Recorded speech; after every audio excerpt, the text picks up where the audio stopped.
I don't know about you guys, but we would shoot like long takes, like 9-10 minute takes sometimes, because we had long scenes. And I don't know about y'all, but I would get nervous towards the end of certain takes, because I'm like, oh, this is a good one. Like, we're really in it this time. This is a good one. And I don't want to mess up my final line here in this scene. But yeah, we all were kind of like locked in, and we had no other choice but to just like be in it. And towards the end, when you're seeing us limp and you're seeing us ache, like that's all real, man. That emotion's real. Those blisters were real. Cooper, were you going to No, say? I was just going to say we shot one scene a day. That's how we shot, which is like kind of it's odd to do that, but it kind of was like a play. You got to just do it over and over and over again, which was really nice. But if someone fucked up their line, it was really annoying to reset because we'd be walking back like 2 miles to reset. And this thing, oh my God. I read the premise and I said, forget about being in this movie. I don't think I can see this movie. But what you realize when you read the original material and then JT's script that adapted it so well is that that's the grabber. That's where King has you. He has your complete attention, and then he leads you to the real story, the heart and soul, which is this journey that these young men have. That's where the humanity and the all of it comes from that. So don't be distracted by, I mean, I invited people tonight that said, I don't think I can see that. To each his own. I want to talk just about how physically demanding this, seemed to be.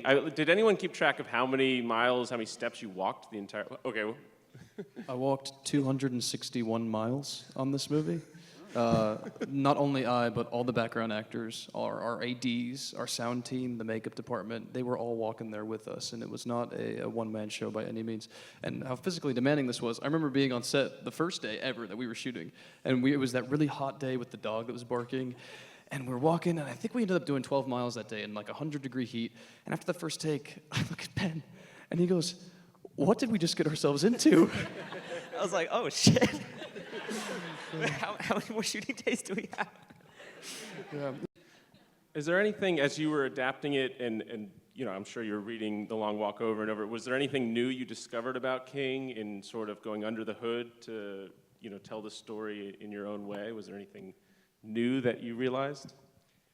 He draws characters so well, and I knew that if I didn't get the characters right, the movie wouldn't work. And I knew if it wasn't cast right, the movie wouldn't work.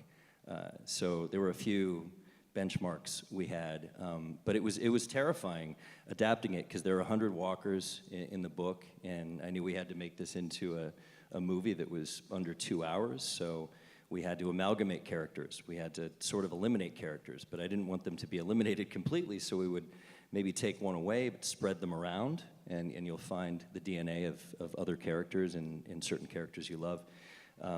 But it was all about bringing those characters to life properly, because I think that's what Stephen King's strength is. I mean, he's a narrative genius, but really his strength is his fleshing out these characters. And the same thing happened to me. I read The Long Walk. It was the same feeling I felt when I got done with the Dark Tower series. I didn't want to read another book for a long time afterwards because I felt like I'd lost friends.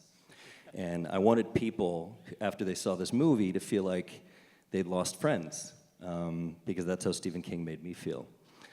So that was the goal, and I knew that Garrity and McVrie's, we had to kind of distill it down to their love story, the two of them, that story of loyalty and love and friendship and connection and everything else. And if that relationship didn't work, the movie would not work. And so once again, it came down to writing that relationship, and then if the casting wasn't correct, it wouldn't work. And obviously, in my opinion, the casting was totally correct.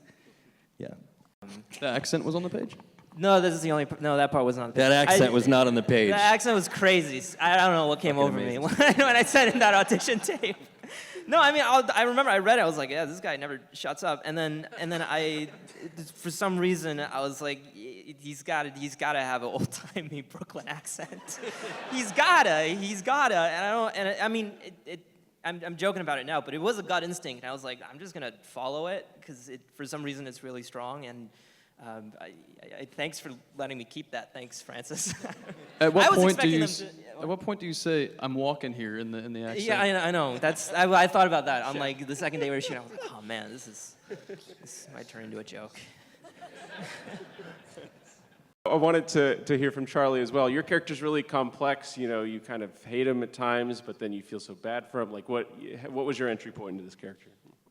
Yeah, I mean, again, I think it starts with the writing, and we were just so lucky that this entire group from the top down wanted an open collaboration from the beginning. So I kind of came in with a bunch of different ideas, and they were just all welcomed with open arms, and that is really rare, let alone on a studio film, and let alone on a Stephen King film. And so I think us just feeling that freedom, that kind of became the wind beneath us for so much of it. But yeah, I like my guy. I mean, you know, he's an interesting guy, and he really wants friends, and I kind of early on had to decide, am I going to just let myself be friends with these guys? Because that's what I really want underneath everything. And then I very quickly said, yes, I'm going to let myself do that. And that became the rest of the experience. But yeah, we got really, really lucky. Me and David just became friends quite quickly. We didn't really have to find it. It was kind of just there, which is quite nice. And I feel like, you know, I'll speak for David on this one. I feel like we found that with everyone in the movie. You know, it was kind of easy, which is a kind of boring story, but that's kind of the truth. Yeah. I fully disagree. Great. No, I'm joking. I definitely agree. No, honestly, you know, working with Cooper is genuinely one of those experiences, and I will speak for all of us actually, as young actors trying to figure this out. You know, this is a dream, making movies and making a Stephen King, you know, novel, and working with the whole team at Lionsgate, JT and Francis. This is a dream, but to take it to another step is to have things that feel so easy and natural, even when you're doing the hardest possible things. And working with Cooper and the rest of these boys was exactly that. So, yeah. The perk of shooting chronologically is, I think, as an actor, it's our jobs to know exactly what's happening at all times. I love spontaneity, but I do appreciate people that do the work and come and know what is happening. The perk of, shooting chronologically was that you could afford to let what you know go because you felt it happen before. So for us, really, it was a gift to feel like this bond grow and then like something terrible happened, which happens a lot in this movie, unfortunately. So yeah, I really do think it was, we were really lucky to be able to shoot it this way, really lucky. It's a true honor to be sitting among such talented, kind individuals. You know, yes, we bonded with these characters that we played, but we bonded more with each other behind the scenes. And this is a bond I will never forget, and I am incredibly, incredibly grateful for what this film has meant to me and this chapter of my life. I wasn't allowed to bond. No, seriously, I said, I should have a brunch over at the hotel and meet the whole cast.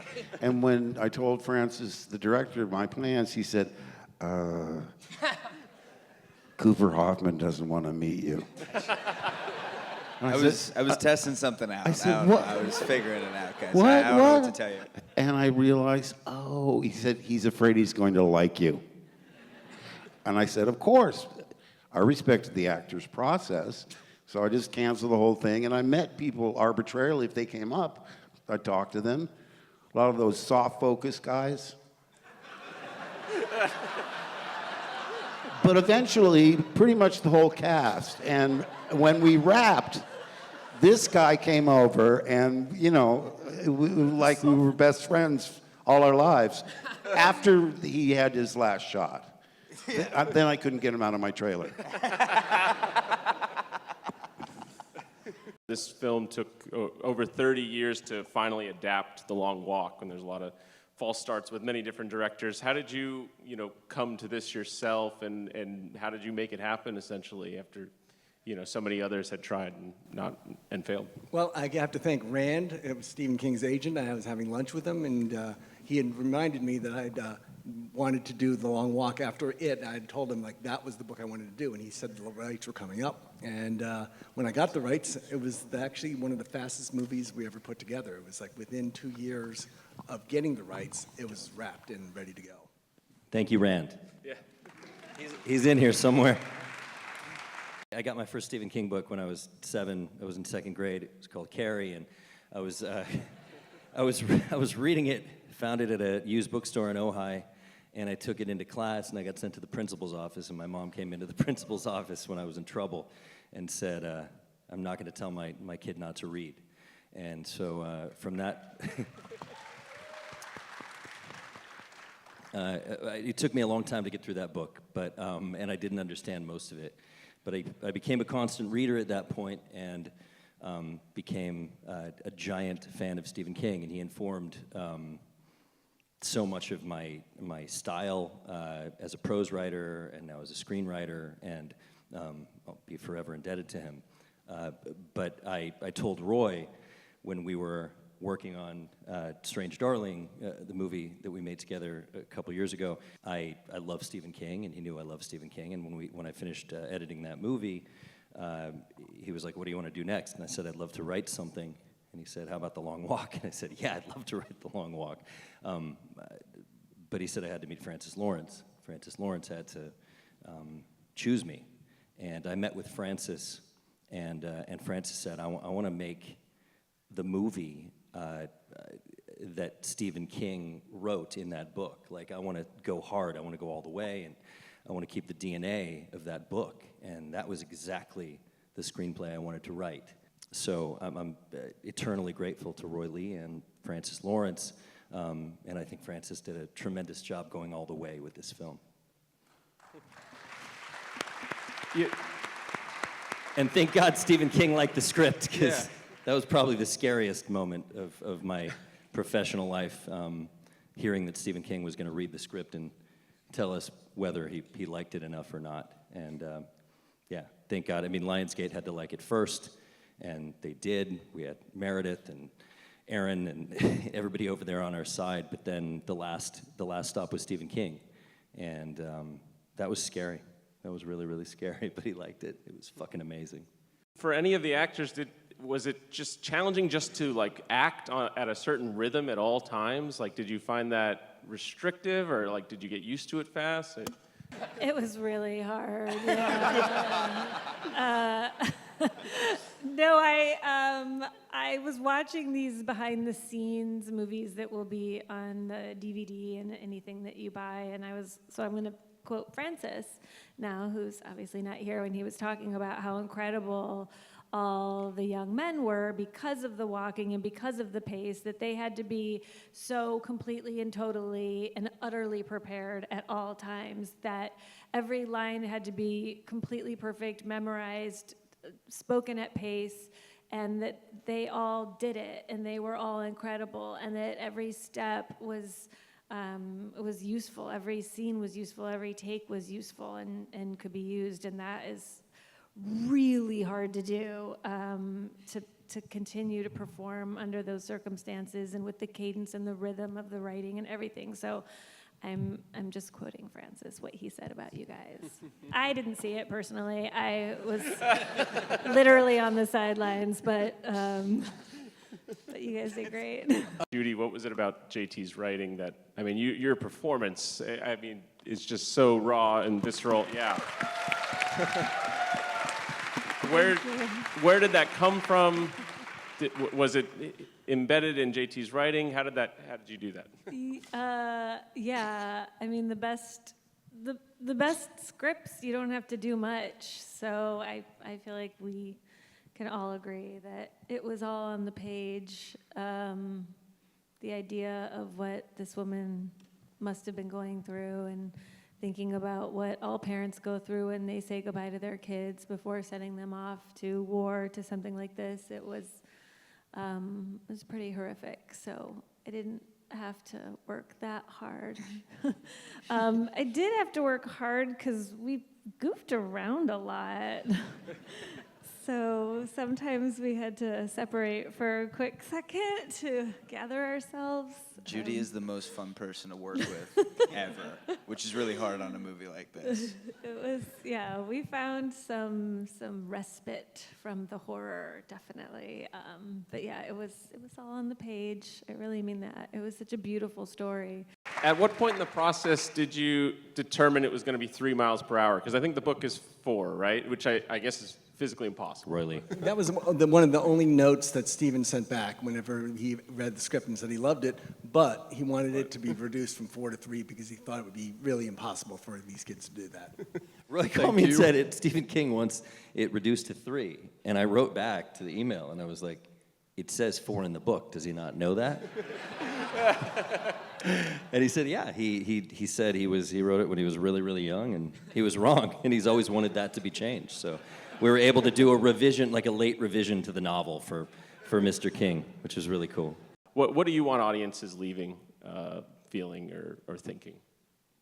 I was hoping that it would give the feeling to the audience the same way that I felt when I saw Stand By Me. It was like something that I felt the friendship and the bond between the boys, and just a really nice feeling after it, and just remembering this movie for a long time. You know, there's lots that the movie observes and says, and it can be a metaphor for a number of things. But I think at core, the most relatable and accessible thing to look at is love. And I've never really written a screenplay that's not a love story on some level. And this is all about like relationships and how they matter more than anything you can work for your whole life that's material. So I hope people will leave with that. That's beautiful. Well, yeah.